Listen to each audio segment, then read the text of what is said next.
I'm really big on community, and that is something that is really important to me for this channel, as I don't want to do this alone. I would love to bring others along on this journey with me.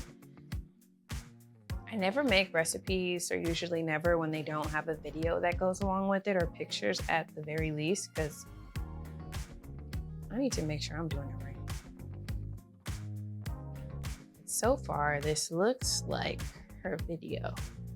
My dogs are barking. I'm gonna wrap this up. I can bring them, I guess, to introduce them, since they clearly want to see what's going on over here.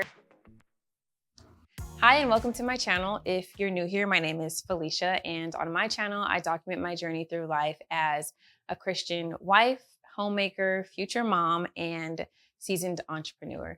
In today's video, I'm going to be attempting to make a no-bake cookie. I've never tried one before, not that I know of, but it had really good reviews from one of my favorite blogs, Divas Can Cook. She's one of the people that I would say that I attribute some of my cooking skills to, a little bit that I do have. I've learned a lot from her channel. I've been following her since college.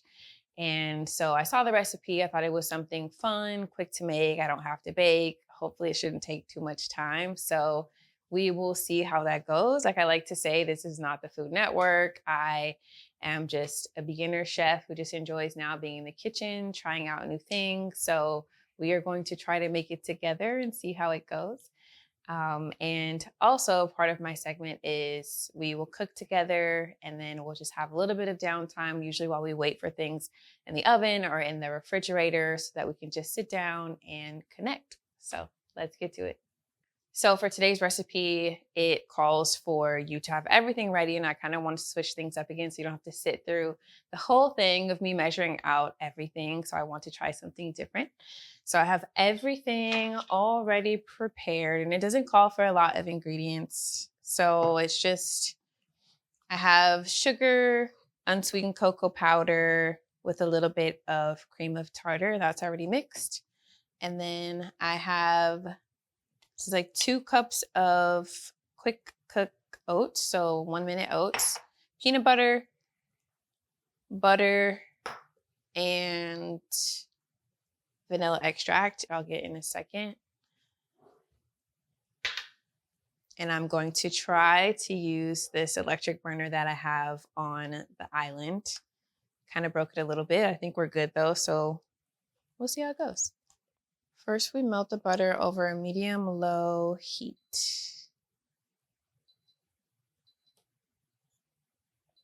This is electric and it's kind of weird, so I'm hoping that that's medium-low, but we'll find out.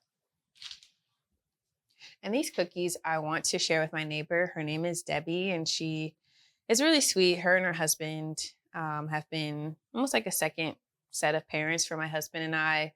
They welcomed us to the neighborhood and just always looking out for us. When we first moved in, we had nothing. So we were going to them for butter, sugar, for brooms, ladders. They have like Home Depot over at their house.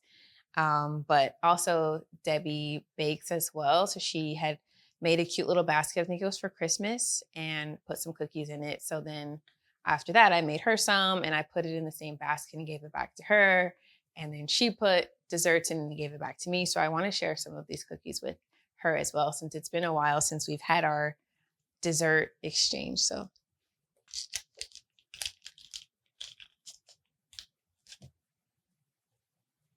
it's a little one. Not a huge fan of electric stoves. I don't know. I'm just so used to the gas and knowing exactly like how to control the heat, versus this stovetop, or what is it? Countertop electric thingy. Just has numbers, but then also, like, I don't know, it's just weird.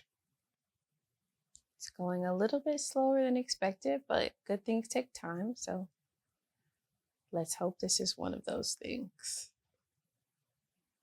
That's what used to frustrate me about cooking before, is just taking the time to get out all the ingredients, paying for all of the ingredients, the time that it takes to cook, and then doing the dishes, doing all of that, and it doesn't turn out good. Used to just upset me, but Now I've just realized that just like life, it's a process. Sometimes things work out, sometimes they don't. But either way, you're learning along the way, learning new skills, what to do, what not to do, what works best. So we'll add in the milk.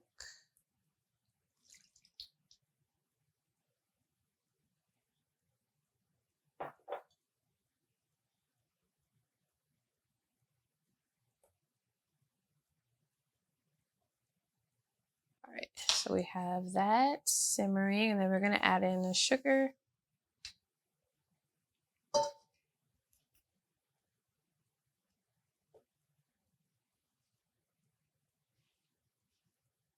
Mix that all in. And I wanted to try something different. I wanted to start to shout out all of our community members. So, like, if you've made one of my recipes, for you to tag me in it and send it to me over on TikTok at A Letter to Jude or Instagram A Letter to Jude. And then I will be sure to give you a shout out in one of my videos. I'm really big on community, and that is something that is really important to me for this channel, is I don't want to do this alone. I would love to bring others along on this journey with me. It also helps me with accountability, just to know that other people are watching or doing this along with me. So be sure to try it out, give me a tag, and I will shout you out. And also, as I grow, I want to help other people grow too. So once my platform and my community starts to get bigger, then I would love to be able to give back and help other people that are also trying to grow their communities as well. Just waiting to see that the sugar has dissolved, which not yet.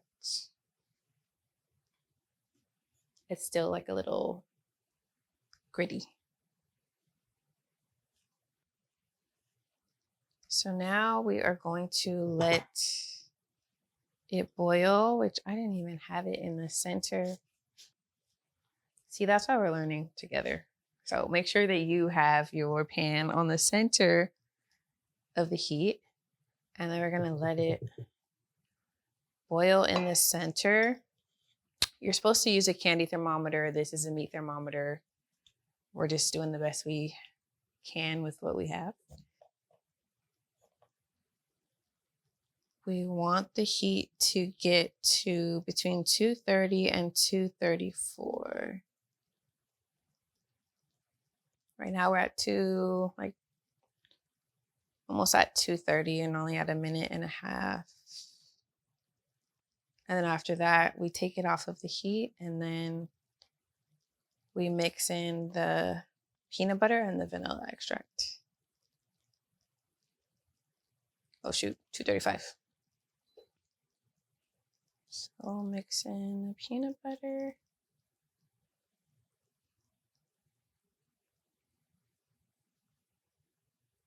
And vanilla.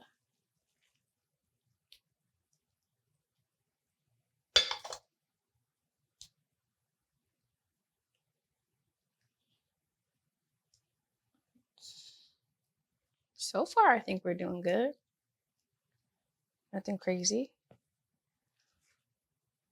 When I was prepping the ingredients before I started filming, I didn't realize that it had said a quarter teaspoon of cream of tartar, and I use a quarter of a cup. And that is why I always have my phone or my iPad or something to get the ingredients right. And luckily, I had enough extra. All right, we're basically combined.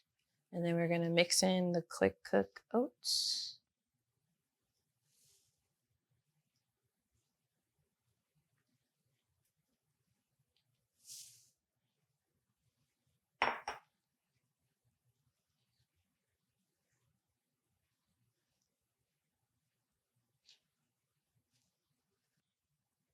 I never make recipes, or usually never, when they don't have a video that goes along with it, or pictures at the very least, because I need to make sure I'm doing it right. And so far, this looks like her video. And again, I always use cream top milk. So if you see like little chunks in it, It's not expired. It just has the cream at the top, and I usually just leave it. So let's start with one first.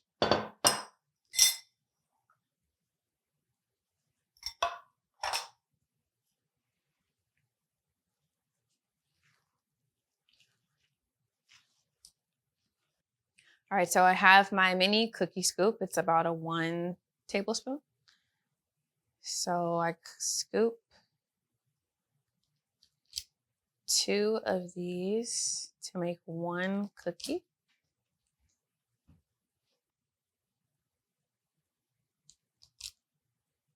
If you've ever tried a no-bake cookie, let me know in the comments. 'Cause I never have, but I do like the concept of it, especially if you need like a quick recipe in a pinch. Don't want to use a whole bunch of ingredients or have to wait for things to bake in the oven. So the concept seems cool. So far, the taste is good. We'll see when it dries. For the ingredients, I try to stay as clean, healthy as possible. So when I can find like organic, I will. But certain things, especially when it comes to baking, I just go with what I know, or like Quaker quick 1-minute oats. I feel like that's tried and true. I didn't want to try to veer off too much and then it not come out right. So when it comes to like the butter, the eggs, that stuff, fine. Yeah, I'll do organic, but other things, no.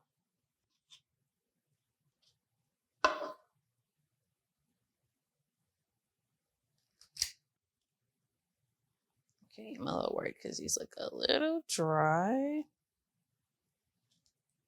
But maybe they just need to cool down.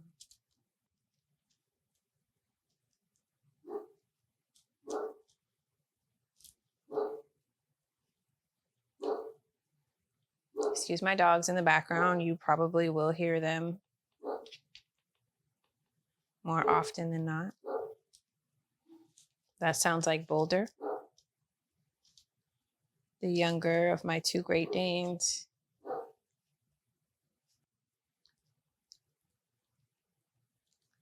Flavor is good, but we'll see. I'm just gonna cover those and then let them sit at room temperature for 30 minutes.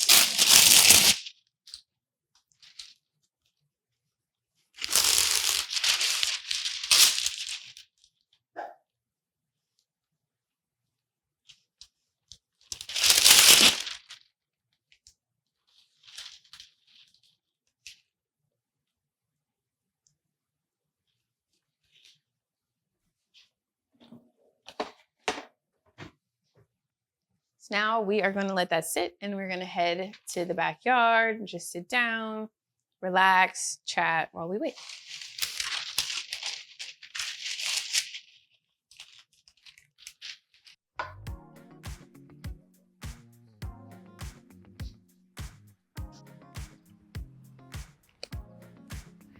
Welcome outside to my now garden.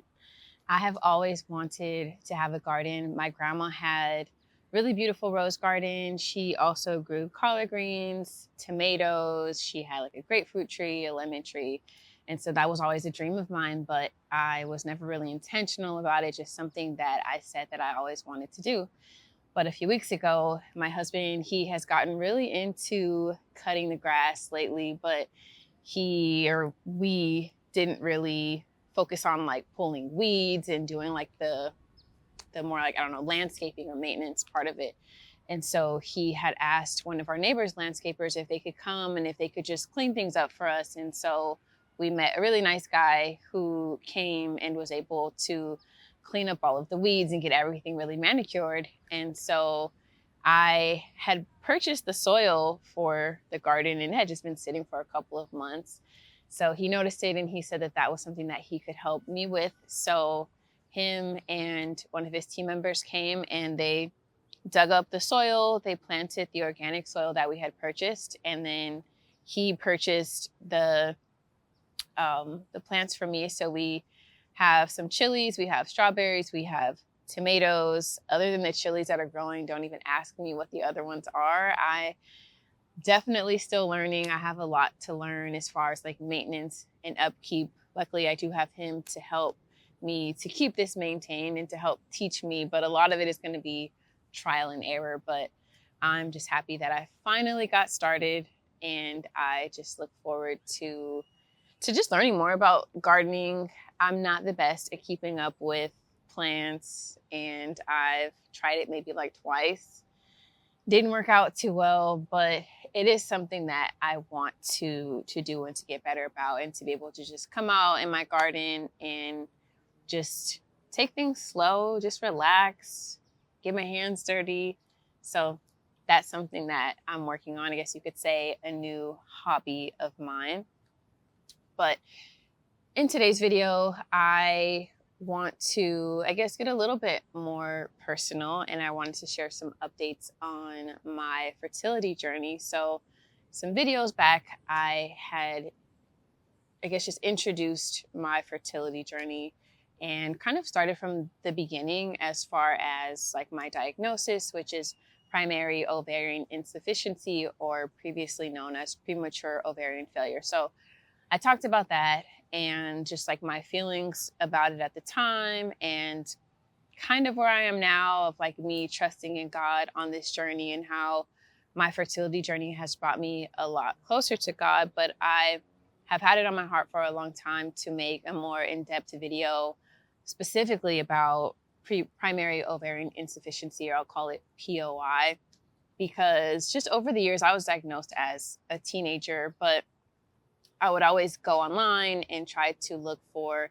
other people with the same diagnosis, and to see what they did, whether it was what supplements they took, or if there were any treatments, because it was always just like there's nothing you can do. You just kind of live with it. There's no treatment. But I'm the type of person, I don't take no for an answer, especially if I don't feel like you truly have an answer for me. And that's what I always felt from the doctors, of like, well, from what we know, there's nothing we can do, but they couldn't tell me why. They couldn't really give me any facts. And so for me, that wasn't good enough. And I just would always look online to see if there was any new research, or anyone else's experience that I could learn from.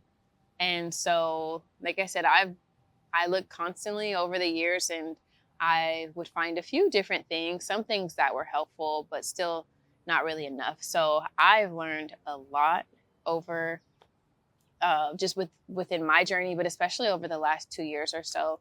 And I want to share that. I don't know if I'll be able to share everything in this video, because there's a lot, but just kind of to summarize, and then I can always, oh my gosh, these bugs, I can always deep dive into it later. But like I said, I've tried so many different things. I've tried acupuncture, herbs, supplements. I've tried IV therapy. I've tried low-level laser therapy. Like, you name it, I've probably tried it. Hormone replacement therapy. And I guess the first thing that I've learned, or that I wanted to share, is that just the importance of leaning on God. And I touched about that in my last video, of going to God in everything, even when it comes down to like, well, should I be taking these supplements? And, should I be trying IV therapy? Should I try a new doctor? Because I found that it's so easy to get consumed in trying all of the things, and this thing and that, but it can get really overwhelming, and it can really disturb your peace. And that's a huge thing that I've learned in this journey. It's just the importance of keeping my peace. And for me, my peace is in Jesus Christ. Like, that, without him, I don't think that I know that I wouldn't be able to make it this far in my journey, and definitely not to keep going. But to just have the peace as a foundation, it helps with managing well, should I try this supplement, or should I get this treatment or that treatment? Because there's so many different things. So that was the first thing. The second thing that I learned, at one point, I was really into acupuncture. I even took classes at an acupuncture school. I wanted to be an acupuncturist. And I remember as I was on that journey, I met someone and they were questioning acupuncture and if that was of Christ and all of these things because of, I guess, just how it was founded, since it's Chinese medicine and just, I guess, the foundation of it. So I remember I struggled with that for a while of like, well, is it bad to do acupuncture as a Christian? Is this something that I should be doing? But again, you just kind of feel like, well, I don't really have that many options. Why not? So I wrestled with that for a while. And I prayed about it. And at first I wasn't sure if I had an answer or not, but I did notice the clinic that I was going to most recently, one of the things that they specialize is in fertility amongst a whole bunch of other illnesses and things that they treat. But so I was really confident in their ability to help me. And between the acupuncture and the supplements, like I was confident in that. But it wouldn't always be the same doctor that was treating me. So it would be the main doctor who owned the clinic. He would come in and he would oversee everything. Sometimes, other times he wouldn't be present. And then he had other acupuncturists working under him. And sometimes, like for the most part, the doctors that I got, they were good. But there was this one woman who she did the needles on me. And for the most part, the needles never bothered me. They didn't hurt. But there would be a few points that she would do and they would hurt. And I remember one time I just it's not that it hurt so bad that it made me cry, but I think I was just already like feeling vulnerable and emotional and feeling like, well, why should I even have to be here and be going through this? So that on top of like the quick pain that I felt from the needles that she did, like I just got really emotional and I started to cry. And she was just kind of, I don't know, kind of cold. Like it was just like, oh, you need a tissue? Are you okay? And I think also there was a language barrier, so that could be it too. But like I didn't feel peace in that situation. And so then after that, I don't know, I just started to not have peace about going, or I started to feel nervous about if it was gonna hurt or not. And so that amongst me like taking all of these supplements and doing all of the things, I at that point was like, I think I need to pause this, and I don't know, just slow down a bit, really take a step back and scale down on all of the supplements and the acupuncture and all of the things. And so ever since then, I haven't went back. And I say all that to say, when it came to the acupuncture or certain treatments or supplements or things that I found, now what I believe in, I do think that acupuncture can be good, especially for like acute pain or if you have an injury. Like I had an injury to my back, and so I had went for acupuncture. After like 2 treatments, I felt a lot better. The pain was gone. Like I think that it was great for that. But for me, when it comes to fertility or things like that, I think that it's really important to make sure that you have a lot of facts. So for me, that looked like testing. So I started working with a naturopathic doctor. He was actually a teacher of mine at the acupuncture school, but he taught an environmental toxicology class. And I really loved that class. We learned about like the importance of clean air and water, foods, non-toxic cooking, and all of the things. And he had mentioned POI, or primary ovarian insufficiency, in the class. So I waited till like the end of the quarter and I had asked him if he could give me more resources, if he would treat students. And so he did give me a resource and he said that he could treat me. So I worked with him for a while and I got a lot of testing done. And then now I work with another naturopathic doctor. And there's just been so many different layers, I guess, to like my fertility diagnosis that I don't think that I would have learned if I didn't do this additional testing.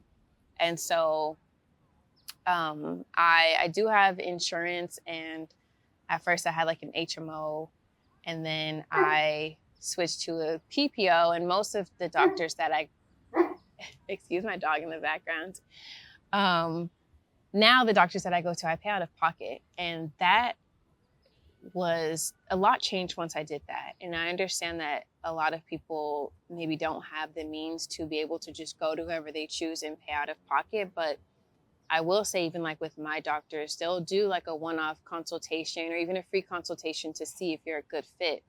And I know even if I didn't have the financial resources that I do, I would spend my last, or I would do whatever it takes to get answers. And I think that it can save you money in the long run. So I've learned the importance of getting as much of the facts as you can. Like, just because this person took all of these random supplements or did this random treatment, or I don't know, like there's so many different things. Like, just because it worked for them, you don't know what's going on in your body, and you don't know how that's going to work for you. And I've learned that there's so many different things that can be at play when it comes to infertility. It could be that you, I don't know, that you were exposed to mold, or it could be that you have just a buildup of different toxins in your body, or like just so many different things that you wouldn't know if you didn't test for those things. I also do think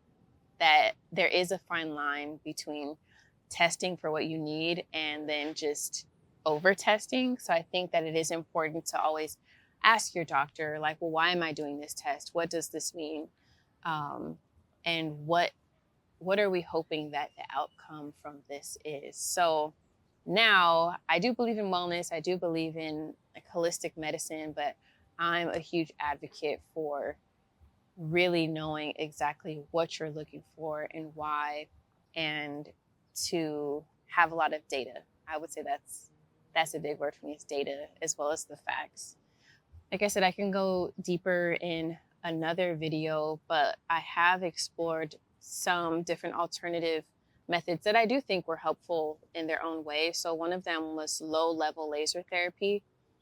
I want to say my first naturopathic doctor introduced that to me, and his clinic is pretty far, maybe like an hour plus with traffic from my house. And he didn't offer low-level laser therapy, but he told me about it and how there was some research for POI and how it can help in some cases. So I looked up places near my house, and I found a wellness clinic really close by. I asked them if it was something that they were able to do, especially as it relates to fertility, and they connected me with the doctor. She's actually a chiropractor that does it at their clinic, and she had PCOS, and so she was telling me that she was doing the laser on herself consistently, and she saw a lot of improvements just in her cycle and having a more regulated cycle. And so she was willing to work with me to try. So I did that for a couple of months, and I did see some changes. They were subtle, but just in tracking like my basal body temperature and things like that, I did see that my body was, I guess, trying to come back online, even if it still isn't like quite in a rhythm. I did see some subtle changes from that. What else? I would say for me, IV therapy, I do like that. I've been doing like a Myers cocktail, where it's just a blend of different vitamins and things like that. It does help me to have more energy. Yeah, I didn't prepare a lot for this video. It's kind of just like a ramble of my thoughts, but I did want to share, I guess, just some of the different things that I'm working through. I can go in detail later about like all of the supplements, but for my POI diagnosis, I found that there is some like underlying autoimmune, things, I guess, to my specific case, but also just my immune system in general was really weak and wasn't functioning properly. So that's really what I'm focusing on now, is rebuilding my immune system with different supplements, some herbs like astragalus. There's a lot, I can't even think of them all off of the top of my head. Vitamin D was a big one, which finally, like, my vitamin D levels are better. Because of my immune system not functioning properly, I did have a lot of inflammation. So I'm taking a lot of different things to try to reduce the inflammation. And yeah, other than that, I think I am starting to get a lot of answers, and that was really important to me.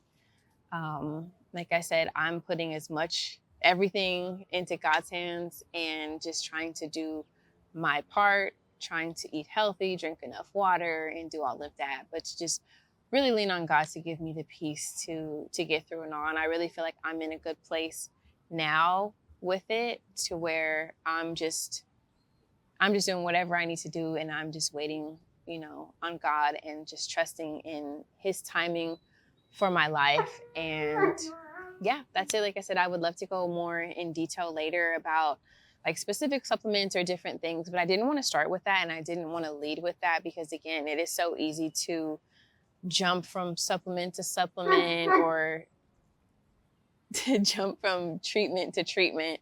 But you really have to know your body and specifically what's going on with you before you just jump out there and try all of these different things. But my dogs are barking. I'm gonna wrap this up. I can bring them, I guess, to introduce them, since they clearly want to see what's going on over here. And then the cookies should be ready and set by now. So then we'll go back inside and taste those, and then we'll wrap up.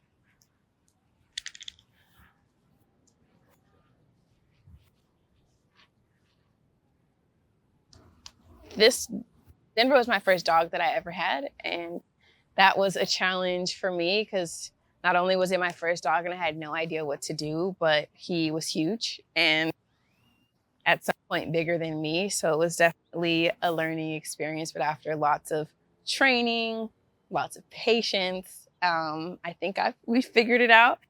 They're my dogs, so you will definitely hear them from time to time. Usually they're pretty quiet when I'm filming, but they do get restless sometimes. But I just wanted to introduce them, and I will see you guys back inside. All right, we are back. The cookies, well, they are done. They are set. However, they don't quite look like the picture. So this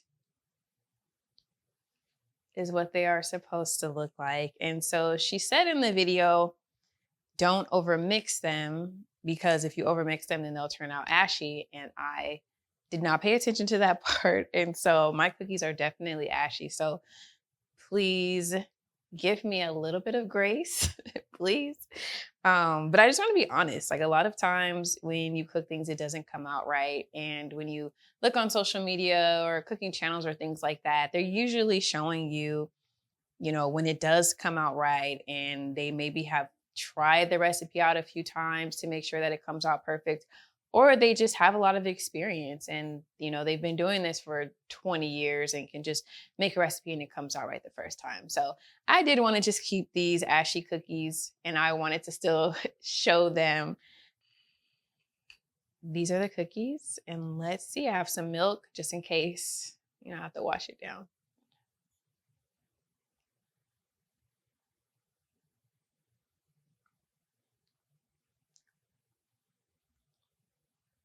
I will say the flavor is not bad.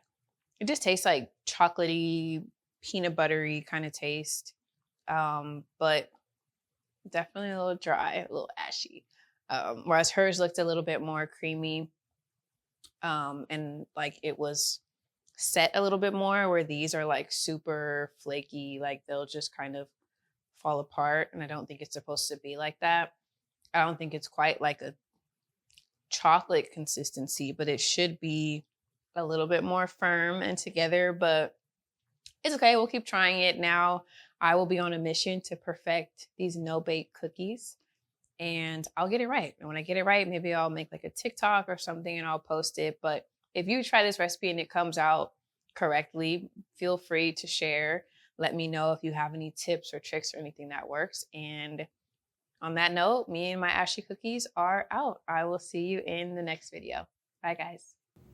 I challenged myself to try the no-bake cookies again, since they turned out dry in the video the other day. And so I'm happy to report that I think they came out right. They are creamy, chewy, like how she said in the recipe. And I think where I went wrong was using the electric stovetop. I wasn't really able to control the heat, especially since I broke it and can't really see all of the different levels. And so I think I was cooking it too high. And then the most important thing is I didn't overmix it this time, since I love to overmix on my recipes. And so now no more ashy cookies, and they taste pretty good. The flavor was definitely good too the first time, but I just couldn't really get past like the dry, crumbly texture. And I'm pretty sure these will taste even better once they sit overnight. I think everything tastes better once it's had a chance to like sit and marinate. So I'm just happy to report that they came out well this time. I did not want to go out like that with the ashy cookies. So if you try this recipe, take it from me, don't overmix, make sure that you can control the heat. And this is just a lesson in it being okay to just, not be good at something and to continue to try and to perfect it. And most importantly, to just have fun. But that was it. Bye, guys.